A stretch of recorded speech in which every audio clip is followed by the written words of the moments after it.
નમસ્કાર દર્શક મિત્રો, હું એડવોકેટ પ્રીતિ જોશી સુરતથી.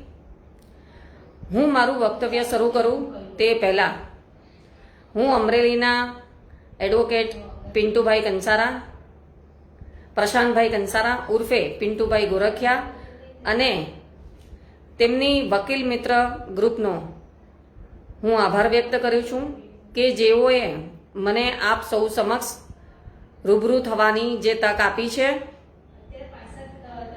અને મને જે કાયદાના વિષય ઉપર આપ સૌની સમક્ષ જે મને વાત મારી કહેવાની મને તક મળી છે, તો એ બદલ હું વકીલ ગ્રુપનું સમગ્ર ટીમનો હું આભાર વ્યક્ત કરું છું. ધન્યવાદ પિન્ટુભાઈ અને તમારી ટીમને. મારો આજનો વિષય છે ગાર્ડિયન્સ એન્ડ વોર્ડ્સ એક્ટ. આમ તો જોવા જઈએ બાળક એટલે કે જે બાળકની દેખરેખ અને સંભાળ માટે બાળક એ દેશની ધરોહર છે. બાળકના વિકાસ, એના સંવર્ધન, એના સંસ્કાર એ માટે સરકાર પણ એટલી ચિંતિત છે અને બાળકો માટે ખૂબ જ અલગ અલગ પ્રકારના વિશેષ કાયદાઓ પણ ઘડવામાં આવ્યા છે કે જેની અંદર બાળકને પોતાનું કલ્યાણ અને હિત સધાય તે રીતે, પોતાને રક્ષણ મળે તે રીતે અન્ય ઘણા કાયદાઓની રચના થઈ છે. પરંતુ મારે અહીં ગાર્ડિયન્સ એન્ડ વોર્ડ્સ એક્ટ હેઠળ આપ સમક્ષ મારું વક્તવ્ય રજૂ કરવાનું છે. તો સૌપ્રથમ તો હું આપ સૌને ગાર્ડિયન્સ એન્ડ વોર્ડ્સ એક્ટ હેઠળ જે બાળકની ડેફિનેશન આપવામાં આવી છે, આપણે ઘણે આમ તો આપણને એવું લાગે કે બાળક એટલે જે પુખ્ત ઉંમરનું નથી તો તે બાળક ગણી શકાય.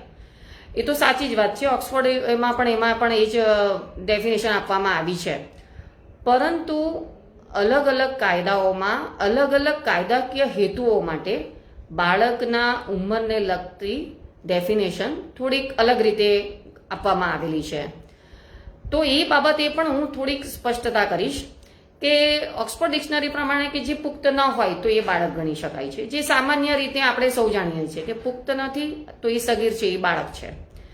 એવી જ રીતે હિન્દુ સગીરત્વ અને ભરણ પોષણનો કાયદો, એમાં પણ એવી સ્પષ્ટતા છે એની કલમ 4A મુજબ કે સગીર એટલે જેને 18 વર્ષ પૂર્ણ નથી કર્યા તે, તો એ બાળક ગણી શકાય છે. એ ગાર્ડિયન્સ એન્ડ વોર્ડ્સ એક્ટમાં પણ આ જ પરિસ્થિતિ છે.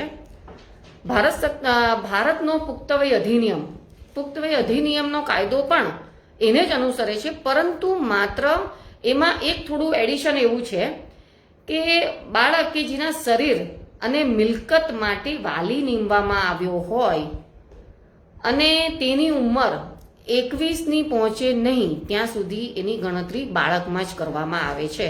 તો મિત્રો આ બહુ મહત્વનું છે કે જ્યારે એને એની મેજોરિટી, એની શરીર કે એની જાત કે એની મિલકત પ્રત્યે એનો કોઈ વાલીની નિમણૂક થઈ હોય છે તો તેવા સંજોગોમાં એની ઉંમર 21 વર્ષ પૂરી ન થાય ત્યાં સુધી એને સગીર જ કહેવામાં આવે છે. તો એ રીતે આપણે આ ડેફિનેશનને અલગ રીતે એમાં મૂલવણી કરી છે પુખ્તવય અધિનિયમ હેઠળ. તેવી જ રીતે આપણે અન્ય બીજા કાયદાઓમાં જોઈએ તો એની અંદર એવી રીતની જોગવાઈ છે કે ફેક્ટરી એક્ટ મુજબ, તો ફેક્ટરી એક્ટ મુજબ કે બાળકને 15 વર્ષ જો પૂરા ન કર્યા હોય તો એને સગીર ગણવામાં આવે છે. તેવી જ રીતે ચિલ્ડ્રન એક્ટ મુજબ છોકરાએ 16 વર્ષ અને છોકરીએ 18 વર્ષ પૂર્ણ ન કર્યા હોય તો તેને સગીર વયનું ગણવામાં આવે છે.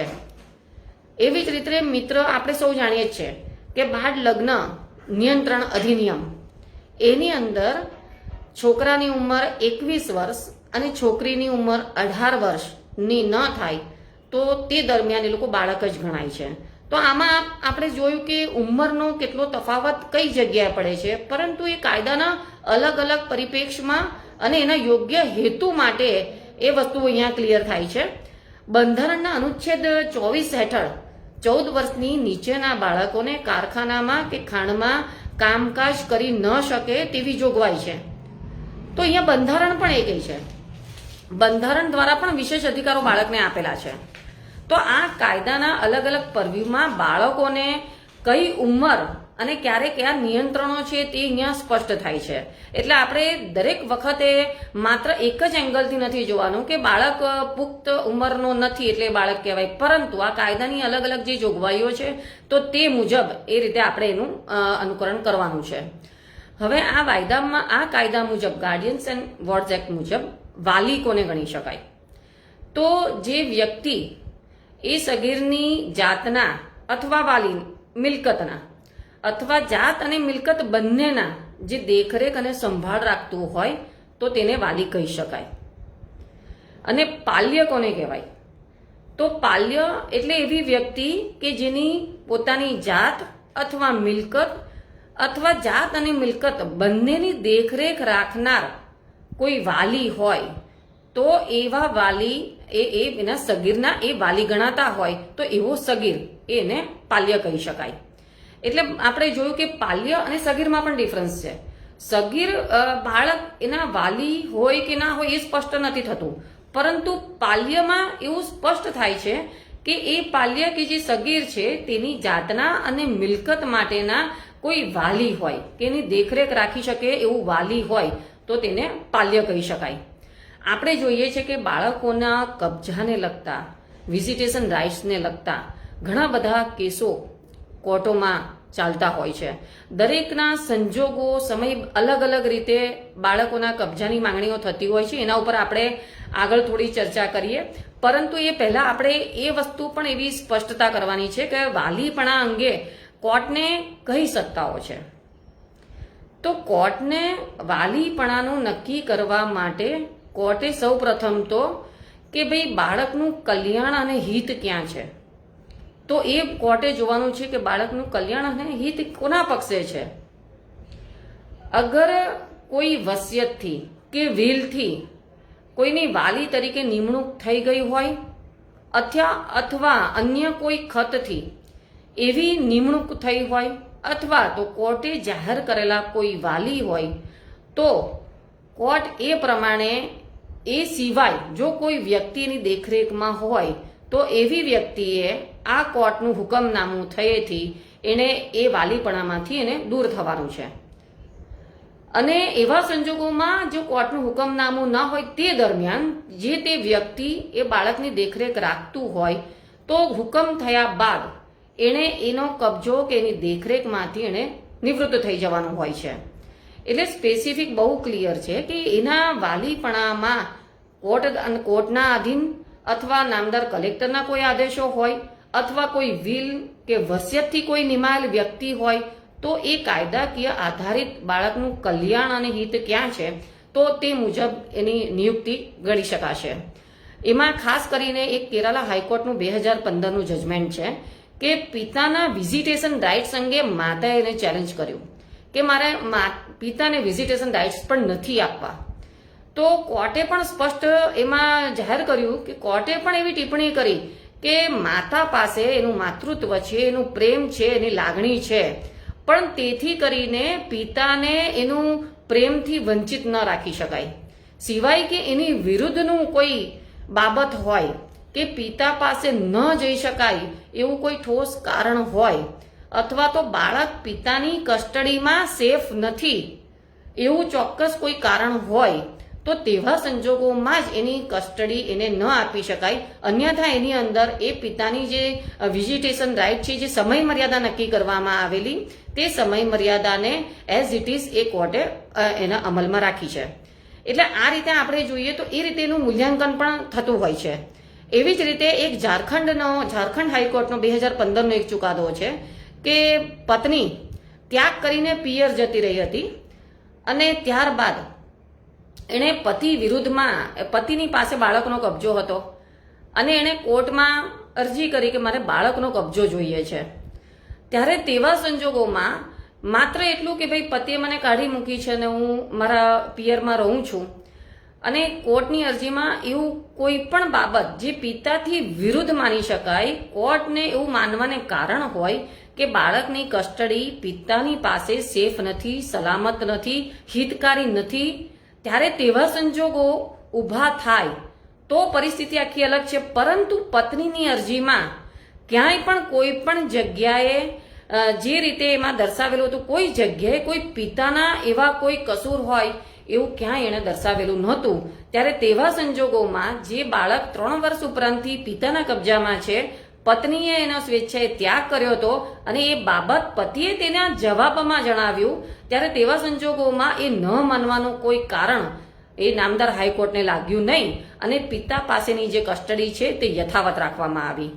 એટલે માત્ર બાળકનો કબજો જોઈએ છે એટલે આપણે કોર્ટમાં ચાલ્યા ગયા અને આપણે અરજી કરી દીધી તો એ એટલું મહત્વનું નથી, પરંતુ એ અરજી કયા પરિપ્રેક્ષમાં કયા સંજોગોમાં કરવામાં આવી છે તો એ પણ જોવાય છે. બાળકનું હિત ક્યાં છે અને કેટલા સમયથી એ કોની પાસે છે તો એ પણ એની અંદર એટલું જ મહત્વનું હોય છે. હવે એમાં આપણે આગળ જશું કે એમાં ખાસ સુપ્રીમ કોર્ટે એ બાબત બી કીધી છે કે જે વ્યક્તિ જેની પાસે બાળકની કસ્ટડી છે તે કસ્ટોડિયલ પેરેન્ટ્સ કહી શકાય છે. જે વ્યક્તિ પાસે બાળકની કસ્ટડી છે અને જે સામો પક્ષકાર છે જેની પાસે બાળક નથી, પણ જો એવી કોઈ પણ અરજી કરે તો સૌ પ્રથમ નામદાર સુપ્રીમ કોર્ટે એવું ચોક્કસ કીધું છે કે બાળકનો કબજો કસ્ટોડિયલ પેરેન્ટ્સ શા માટે ન રાખી શકે, તો એવું ચોક્કસ સ્પેસિફાય એવી અરજીમાં કરવું પડે. આપણે ઘણીવાર એવું જોવામાં આવે છે મોઘમ અરજી કરી દેવામાં આવે, એમની અંદર કોઈ વ્યાજબી રિઝનેબલ કોસ્ટ જણાવવામાં આવતા નથી. તો એમાં વ્યાજબીપણું પણ એટલું જ હોવું જોઈએ. અને શા માટે એ કસ્ટડી જે પેરેન્ટ્સ પાસે હોય, ધારો કે માતા પાસે હોય કે પિતા પાસે હોય, તો એની પાસે શા માટે ન રાખી શકાય, તો એવા સ્પેસિફિક ચોક્કસ કારણો જણાવવા ખૂબ જ જરૂરી હોય છે. માત્ર મોઘમ જે યાંત્રિક ઢબે કોઈ આક્ષેપો કે એલિગેશન કરી દેવાથી કસ્ટડી મળી નથી જતી, પણ સ્પેસિફિક કોઈક એવો બનાવ કે બાળકનું કોઈ એવું શોષણ થતું હોય, બાળક પ્રત્યે કોઈ ક્રૂરતા આચરી હોય, બાળકનું કોઈ જાતીય શોષણ થતું હોય, કાં તો એની માનસિક હાલત ખરાબ થતી હોય, કાં તો એના વિકાસ રૂંધતો હોય બાળકનો, કાં તો એને શિક્ષણ નહીં મળતું હોય, એનું ભરણ પોષણ નહીં થતું હોય, તો આ બાબત પણ એટલી જ મહત્વની છે કે એ રીતે બાળકનું કલ્યાણ અને હિત જોઈને કોર્ટ એ પ્રમાણે હુકમ કરતી હોય છે. હવે ઘણીવાર એવા પણ પ્રશ્નો આવે છે કે વાલી તરીકે કોને નિમી શકાય, તો જરૂરી નથી વાલી તરીકે માતા પણ હોઈ શકે, પિતા પણ હોઈ શકે, બેન પણ હોઈ શકે, દાદા દાદી પણ હોઈ શકે, નાના નાની પણ હોઈ શકે, પરંતુ એ કેસના સંજોગો અનુસાર કે એ સમયે કયો પરિસ્થિતિ ત્યાં છે એના ઉપર એ આધારિત હોય છે. કે ધારો કે માતા પિતા બંનેનું મૃત્યુ થયું હોય, તેવા સંજોગોમાં એ બાળકના વાલી તરીકે કોણ આગળ આવી શકે, અથવા તો તે સમયે બાળકનો કબજો કોની પાસે છે, અથવા તો માતા પિતામાંથી કોઈ પણ એક વ્યક્તિ હયાત હોય ને એક હયાત નથી, તો તેવા સંજોગોમાં શું, તો દરેકની પરિસ્થિતિ અલગ અલગ હોય છે. હવે એની અંદર આપણે એક ખાસ સ્પેસિફિક એક ચુકાદો છે કે એમાં એક મોટી બહેન હતી, તે યુએસએ રહેતી હતી, પતિ પત્નીની તકરાર છેલ્લા 8 વર્ષથી હતી. જ્યારે એ પત્ની છેલ્લા 3 વર્ષથી પિયરે આવે છે અને એને એવું લાગે છે કે મારી મોટી બેન યુએસએ છે અને મારા બાળકોનું ભવિષ્ય ત્યાં સરવારવા માંગે છે, તો તેવા સંજોગોમાં એ બાળક પણ પોતે ઈચ્છે છે કે ભાઈ મારે યુએસએ જવું છે, મારે ભણવું છે ત્યાં, તો એવી બાળકની ઈચ્છાને પણ એવું કન્સિડર કરવામાં આવતું હોય છે. તો તેવા સંજોગોમાં બાળકનો જે વિકાસ છે એ ત્યાં છે, બાળકની ઈચ્છા છે, એનું ભવિષ્ય ત્યાં સેફ છે, તો એ બાબતોને ધ્યાને રાખીને કોર્ટે એ બેનને કબજો આપવા માટેનો પણ હુકમ કરેલો છે અને એ હુકમને પણ ચેલેન્જ કરવામાં આવેલો, પણ એ યથાવત રાખવામાં આવેલો હતો. એટલે એ એક બાબત આખી અલગ છે. બીજું કે એક ઓરિસ્સાનો આપણે AIRમાં રિપોર્ટેડ થયેલું એક જજમેન્ટ છે અને એની અંદર કઈ રીતે કે દાદા દાદી પાસે બાળકનો કબજો છે. હવે પતિ નક્સલવાદમાં મૃત્યુ પામે છે અને તેવા સંજોગોમાં એની પત્ની યાની કે વહુ અને સાસુ સસરા બધા ભેગા રહેતા હોય છે અને તેવા સંજોગોમાં થોડા સમય પછી એ વહુ અને સાસુ સસરા વચ્ચે વિવાદ ઉભો થાય છે. ત્યારે તેવા સંજોગોમાં કે પેલી માતાએ પોતાના પિયર પક્ષે જવું પડેલું હોય છે.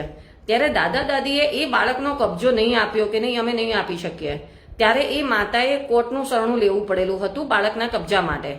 ત્યારે તે સમયે કોર્ટે ચોક્કસ કહ્યું કે માતાનું માતૃત્વ, પ્રેમ અને સાર અને સંભાળ અને દેખરેખ એ ખૂબ જ ઉત્તમ છે અને દાદા દાદી કે જેઓની ઉંમર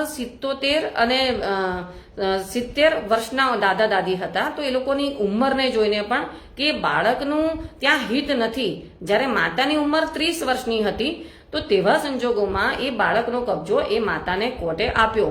એ રીતે એની અંદર એ રીતનું જજમેન્ટ આવ્યું કે માતા પાસે બાળકનો કબજો આવ્યો. એટલે આ રીતે જોવા જઈએ તો બાળકના કબજા માટે જ્યારે નિમણૂક કરવાની આવે છે ત્યારે આ બધી બાબતોનું એટલું જ મહત્વનું હોય છે. ઘણી વાર એવું પણ હોય છે કે હત્યાનો આરોપ, હવે એક કિસ્સામાં માતાએ આત્મહત્યા કરી હતી અને એની હત્યાનો આરોપ એના પિતા ઉપર લાગવામાં આવ્યો હતો અને ટ્રાયલ કોર્ટે એને છોડી દીધો હતો, એટલે મતલબ મુક્ત કર્યો હતો શંકાના આધારે, જ્યારે એમાં અપીલ કરવામાં આવેલી હતી ફરિયાદ પક્ષે અને અપીલ પેન્ડિંગ હતી.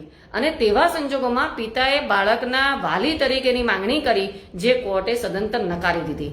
કારણ કે આ ખૂબ જ મહત્વનું પાસું છે કે કોઈ પણ ક્રિમિનલ બાબતનું હોય કે એની અંદર પિતાની ઉપર કોઈ એવા એલિગેશનો હોય ભયંકર, ત્યારે તેવા સંજોગોમાં પણ બાળકનું ત્યાં કલ્યાણ અને હિત નથી એવું ચોક્કસ કોર્ટ એવું જોઈ છે. એટલે એ પણ એટલું મહત્વનું પાસું હોય છે. અને હવે આપણે એમાં પણ આગળ વધીશું કે જ્યારે આપણે જોઈએ છીએ કે વાલીપણા માટે શું શું જરૂર હોય છે. મિત્રો, આપણે જોઈએ છીએ કે વાલીપણા માટે કોઈ પણ વ્યક્તિ કે પોતે વાલી થવું છે તો એના માટે શું શું કઈ કઈ બાબતો મહત્વની હોય છે. તો સૌથી પહેલા તો બાળકનું કલ્યાણ અને હિત ત્યાં છે એ જોવાશે. સાથે સાથે બાળકની લાગણી, પ્રેમ, એની સાર સંભાળ, એની દેખરેખ, એનું ભરણ પોષણ, એનું શિક્ષણ એ ત્યાં જળવાશે. તો એ બાબત પણ એટલી મહત્વની છે કે બાળકનું કઈ જગ્યાએ એનું હિત સધાવવાનું છે. તો એ વાલીપણા માટે પણ આ એક મહત્વનું પાસું છે કે બાળકનું કલ્યાણ અને હિત એ કોર્ટ પહેલા જોઈ છે કે માતા પિતાનું મૃત્યુ થયું હોય તેવા સંજોગોમાં જો એનો કબજો એ માતાના પિયર પક્ષના પાસે હોય અને તેવા સંજોગોમાં સાસરી પક્ષના દાદા દાદી એવું કહે છે કે ના મને બાળક જોઈએ છે, ત્યારે તેવા સંજોગોમાં પણ એ વસ્તુ એ જોવાય છે કે બાળક ફેમિલિયર ક્યાં છે, કે બાળક પિતૃપક્ષે એટલે મતલબ માતાના પિતૃપક્ષે બાળક સેટ થઈ ગયું છે, ત્યાં આગળ એનો ઉછેર વ્યવસ્થિત થાય છે, એની સાર સંભાળ અને દેખરેખ વ્યવસ્થિત થાય છે અને બાળકને ત્યાં કોઈ વાંધો નથી, ત્યાં રાજી ખુશી છે, એનું કલ્યાણ સધાય છે.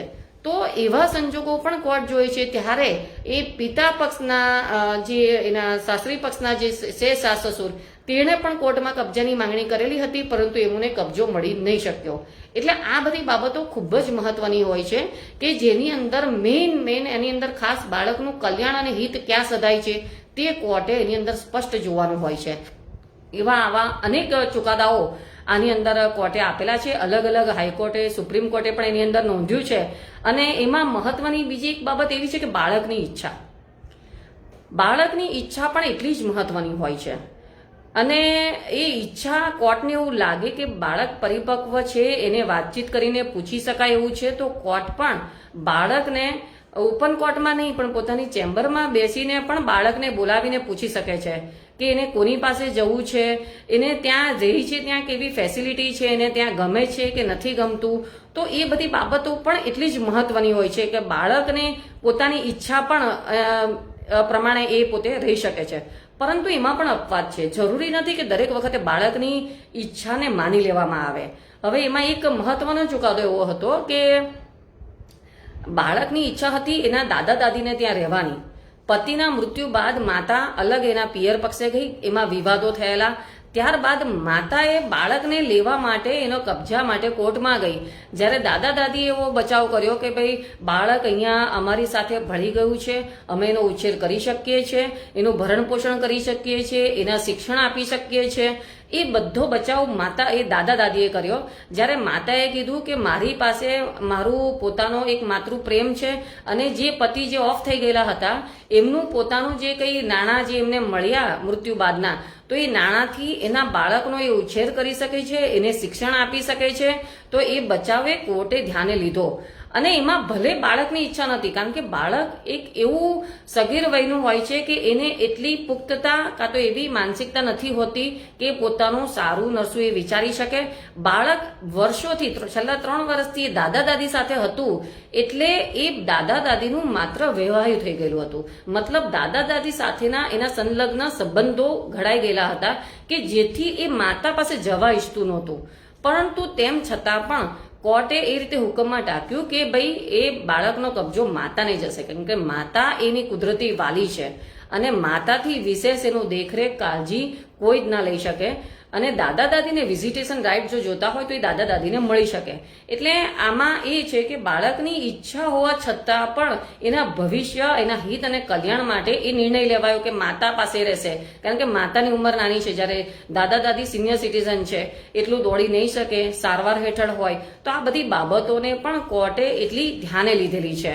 તો એ બાબતથી પણ એ બાળકનો કબજો એ માતાને ગયો. એટલે બાળકની ઈચ્છા હોય છે, પણ બાળકની ઈચ્છા પણ ક્યારે કઈ રીતનું હોય છે, એનું કલ્યાણ એની ઈચ્છામાં છે કે કેમ તે જોવાની જવાબદારી પણ નામદાર કોર્ટે લેવાની હોય છે. હવે આપણે જોઈશું આગળ કે ભાઈ ગાર્ડિયનશીપનું હુકમનામું મેળવવા માટે કોણ કોણ હકદાર થાય.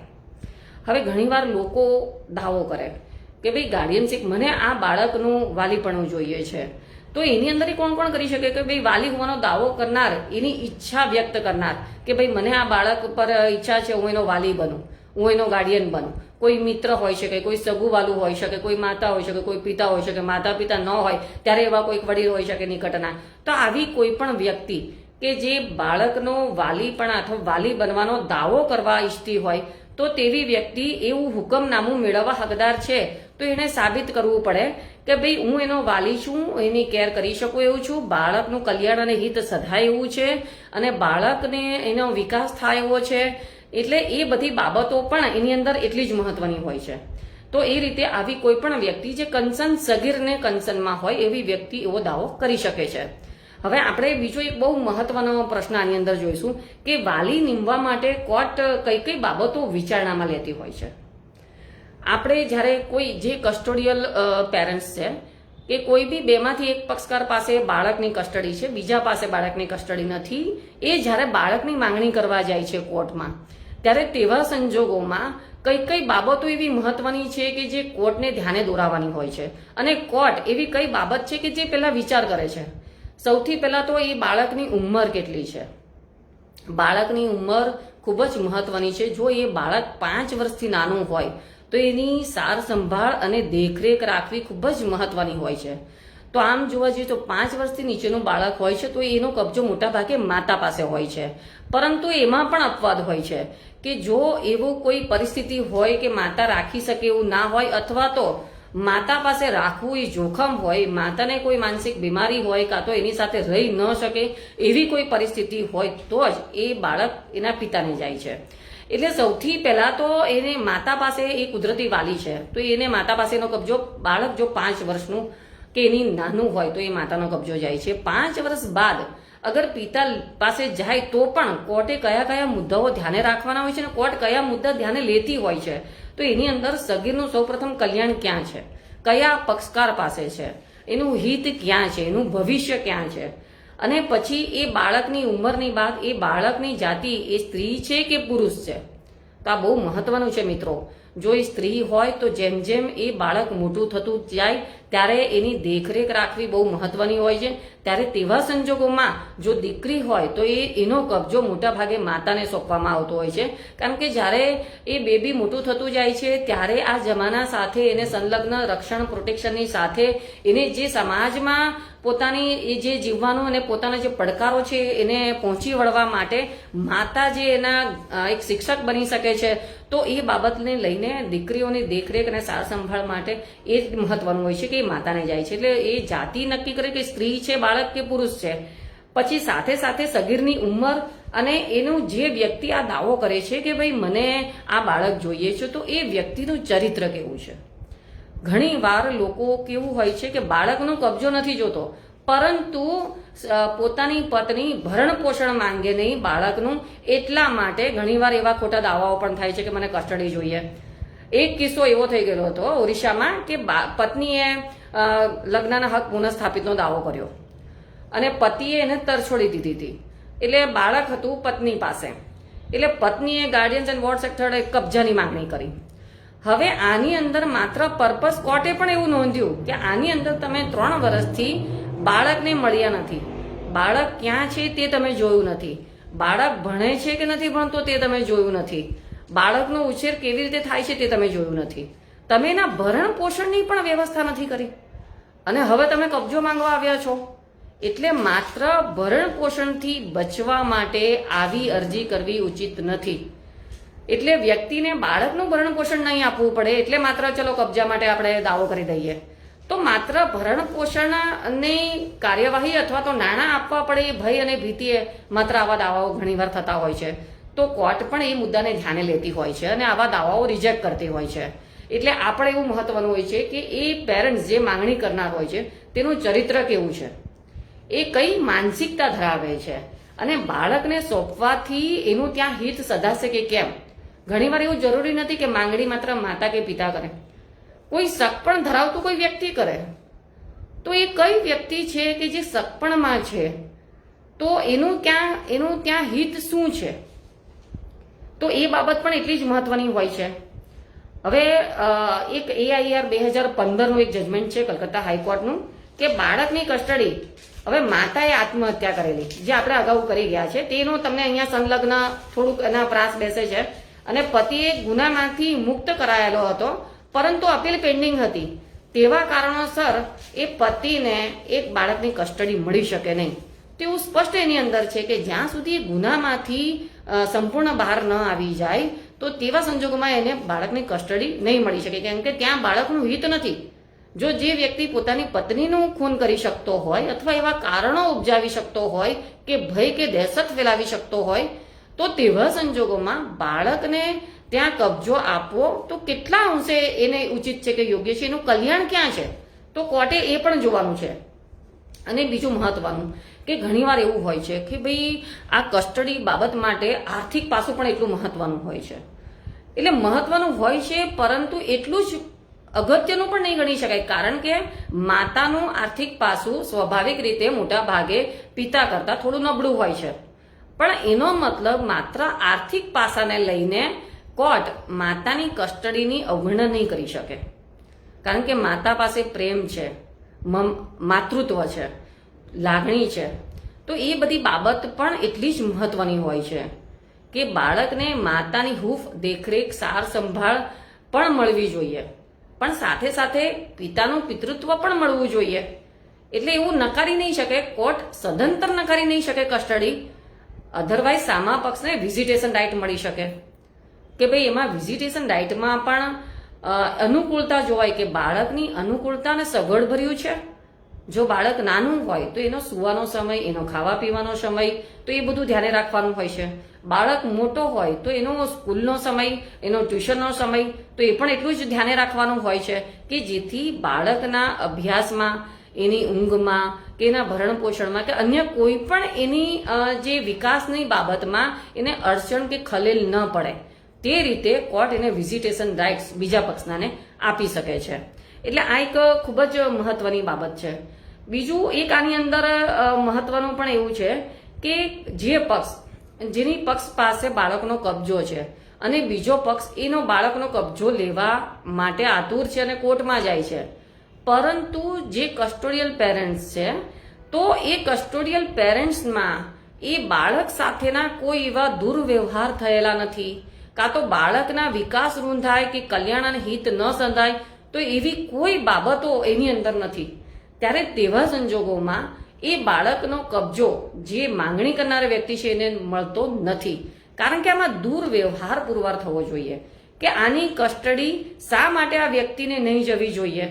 તો એક મહત્વનું છે કે શા માટે આ કસ્ટડી આને નહીં જાય. તો મિત્રો આ બાબત એટલી જ મહત્વની છે કે એને કસ્ટડી શા માટે નહીં આપવામાં આવે. તો એ આપણે પુરવાર કરવાનું હોય છે કે બાળકની કસ્ટડી આપતી વખતે એનું જે કલ્યાણ હિત સધાય છે, કન્ટિન્યુઅસ જે વ્યક્તિના કબજામાં એ બાળક છે તો ત્યાં એ સલામતી અનુભવે છે, ત્યાં એનું ભરણ પોષણ થાય છે, ત્યાં એનું શિક્ષણ એને મળે છે. તો એ બધી બાબતો ખૂબ જ મહત્વની હોય છે અને એ બાબતો કોર્ટે પણ એટલી બાબતોનું ધ્યાન રાખતી હોય છે. ઘણીવાર પતિ પત્નીના ઝઘડાઓમાં બાળક જે પોતે શબ્દોથી સમજી નથી શકતું, જે બોલી નથી શકતું, પણ એ મહેસૂસ કરે છે અને એને ઘણીવાર એવું પણ હોય છે કે મને મમ્મી પણ જોઈએ છે અને પપ્પા પણ જોઈએ છે, પણ મા બાપ એ પોતે પતિ પત્ની મટીને મા બાપ નથી બની શકતા. ઘણીવાર કોર્ટોના જજમેન્ટમાં પણ એવું આવે છે કે બાળકે શું ગુનો કર્યો છે, બાળકને તો ઝંખના છે માતા સાથે રહેવાની પણ ને પિતા સાથે રહેવાની પણ, પરંતુ જે માતા અને પિતા છે એ માતા પિતા નથી બની શકતા, એ માત્ર પતિ અને પત્ની બનીને ઝઘડા કરે છે. કોઈક વાર જો માતા પિતા તરીકે જો રહ્યા હોય તો એ બાળકને સાથે અને બાળકના વિચારને, જે એની પાસે શબ્દો નથી એને એ સમજી શકતા હોય છે.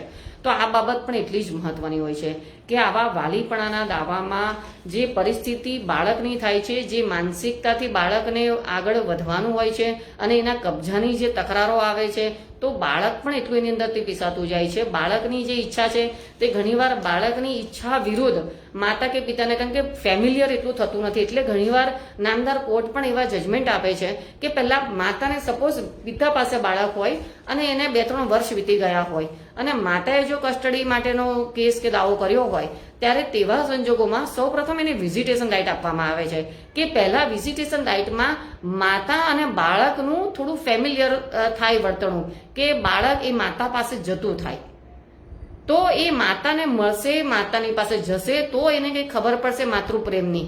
તો એમ કરીને થોડુંક એ ફેમિલિયર થાય, પછી એના કબજાની વાત આવે છે. એવી જ રીતે જો કોઈ પતિ એ વિઝિટેશન રાઇટ માંગ્યા હોય અથવા તો એના કબજો માંગ્યો હોય, તો ઘણીવાર એવું થતું હોય છે કે તકરાર એટલી લાંબી થઈ જતી હોય છે કે બાળક તો એ પણ ભૂલી ગયું હોય છે કે મારા પપ્પા કોણ છે, કે પપ્પાને કેટલા વખતથી એણે જોયા નથી. ત્યારે તેવા સંજોગોમાં પણ એવી પરિસ્થિતિ આવે છે. તો તે સમયે નામદાર કોર્ટ પણ એવા આદેશો કરે છે, સૌપ્રથમ તમે વિઝિટેશન રાઇટ લો. એટલે આપણે interim guardians and wards act હેઠળની ઇન્ટ્રીમ સેક્શન 12 મુજબ આપણે ઇન્ટ્રીમ અરજી કરી શકીએ. તો એની અંદર એ ઇન્ટ્રીમ અરજીમાં તાકીદનું મૂળ કેસ ચાલ્યા પહેલા એની અંદર ઇન્ટ્રીમ ઓર્ડર થઈ શકે છે કે જેથી બાળક સાથે આત્મીયતા વધે, એની સાથે પ્રેમ વધે, એના તાલુકા, તેના સમય અને બાળક સાથેનું જે આદાન પ્રદાન છે એ વધુ જાય. એટલા માટે એ મહત્વનું હોય છે. એટલે આ રીતે ગાર્ડિયન્સ એન્ડ વોર્ડ્સ એક્ટ હેઠળ બાળકના કબજાની તકરારો જે છે, બાળકના વાલી નિમવાની જે તકરારો છે, જે વિલ, વસિયત અને ખતથી કોઈ વાલી નિમેલા હોય તો એને પણ એટલી જ પ્રાયોરિટી આપવામાં આવે છે, કાયદામાં પણ એનું એટલું જ પ્રાધાન્ય આપવામાં આવેલું હોય છે. તો આ બધી જે બાબતો જે છે એ ખૂબ જ બાળકના ખરેખર કલ્યાણ અને હિત માટેના આ કાયદાનું એટલું જ મહત્વનું હોય છે. તો મિત્રો, આપણે આ જે બધું જોયા એની અંદર ઘણા બધા નામદાર હાઈકોર્ટના એવા જજમેન્ટો છે કે બાળકનું કલ્યાણ અને હિત સધાય ત્યાં રીતે બાળકનો કબજો જે તે વાલીને આપવામાં આવે છે. એટલે આ જે વાલીમાં આપણે જોયું કે માત્ર પતિ પત્ની નહીં, પરંતુ માતૃપક્ષના પણ હોઈ શકે, પિતૃપક્ષના પણ હોઈ શકે, બેન પણ હોઈ શકે, દાદા દાદી પણ હોઈ શકે છે, કાં તો સગીરની જે જાત અને મિલકતની દેખરેખ નાખનાર વ્યક્તિ પણ વાલી હોઈ શકે છે. એટલે મિત્રો, આપ અહીંયા ઘડી આપણે જોયું છે ગાર્ડિયન્સ એન્ડ વોર્ડ્સ એક્ટ હેઠળ જે કંઈ બી આની અંદર જે કાયદાકીય જે પ્રબંધો છે તેની આપણે ચર્ચા કરી અને આપણે આ જે લાઈવ મળી શકાયું, આપ સૌના રૂબરૂ મળી શકાયું. તો તેવા સંજોગોમાં હું વકીલ મિત્ર ગ્રુપનો ફરી આભાર વ્યક્ત કરું છું. અને મિત્રો, ખાસ હું એ પણ કહેવા માંગુ છું કે આવતા રવિવારે અમદાવાદના મદદનીશ સરકારી વકીલ શ્રી પ્રકાશભાઈ પટણીનું આપણે વિલ અને વસિયતનું વિષય ઉપર ગુજરાતી શૈલીમાં સરળ સમજૂતીથી આપણે આ વકીલ મિત્ર ગ્રુપની જે પરંપરા છે, જે કાયદાકીય જાગૃતતા ફેલાવવાનો આ એક વિનમ્ર પ્રયાસ છે, તો એ પ્રયાસને આપણે સૌ આગળ વધારીશું અને આપણે પણ એની જાણકારી મેળવીશું. નમસ્કાર મિત્રો, આપ સૌનો ખૂબ ખૂબ આભાર. આપ સૌએ જે મને આ જે મેસેજો મળ્યા તે બદલ ખાસ હું પિન્ટુભાઈ અને એમની પૂરી વકીલ મિત્ર ગ્રુપને હું શુભેચ્છા પાઠવું છું કે જે આવા કોરોનાના મહાકાળમાં ઘર બેઠા જુનિયર વકીલ મિત્રોને અને લોકોને કાયદાની સરળ સમજ મળી રહે તે માટે આ વેબિનારોનું જે આયોજન કર્યું છે. મારી અગાઉ પણ ઘણા વક્તાઓ ખૂબ જ સુંદર વિષયો લઈને આવી ગયા હતા. તો એવા વિષયો પર આપણે જે માર્ગદર્શન મળ્યું છે અને હજુ પણ માર્ગદર્શન મળવાનું છે, તો એવી વકીલ મિત્ર ગ્રુપને હું અભિનંદન પાઠવું છું અને શુભેચ્છા વ્યક્ત કરું છું. Thank you.